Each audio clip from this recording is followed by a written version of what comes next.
Most of the projects that we do in VisualStudio.net will be written in VisualBasic.net. Now we are going to use some other programming languages. We are going to use JavaScript occasionally. We'll take a look at more Visual Basic Scripting Edition and Active Server Pages objects. But primarily we're going to be using VisualBasic.net. Why don't we go ahead and take a look at some of the parts of VisualBasic.net. Now, one key part is the keywords.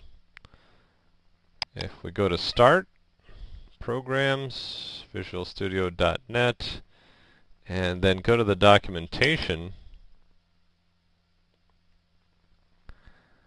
in our index, we'll look for VisualBasic.net. Now, I already had that in my clipboard. That's why it was so easy for me to enter it. But if you just type in Visual Basic space dot and then capital N-E-T, you'll get to this place. As you can see right here, there's a listing for keywords. Keywords are all the parts of the language that are reserved words. These are like commands. These help you build structures and perform functions very easily. You'll be writing these over and over as you write your source code in VisualBasic.net. For example, we've already used if. Now the structure of if is very similar to the same structure in Visual Basic Scripting Edition. If you click on the word if, you'll see something that shows you essentially how this structure is set up. Starts with the word if, goes on to the word then, and notice that it says in here condition.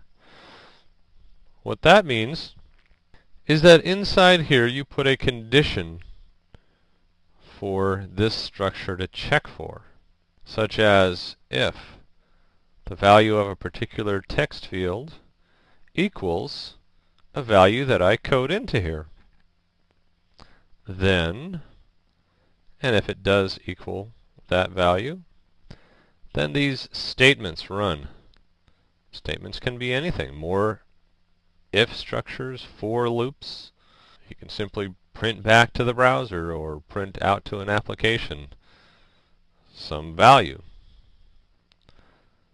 If the statements are not true, then processing moves down to the next point, which could be else if, and you can add another condition in, or it could be else, which means that if this is not true, for every case in which this is not true, these statements will run. You can also leave all of this out. And what that does is it makes, if this condition is true, it makes these statements run. If this condition is not true, nothing at all happens. So if you simply want to check for a condition and only want some statements to run if that condition is true, just put the if then and go straight to the end if. Now let's scroll down just a little bit. There's some definitions here. Definition of the condition.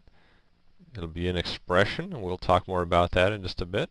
It's going to be true or false. And that's a Boolean expression. If we scroll down just a little bit more, you can use a single line form for short, simple tests. I don't use that generally.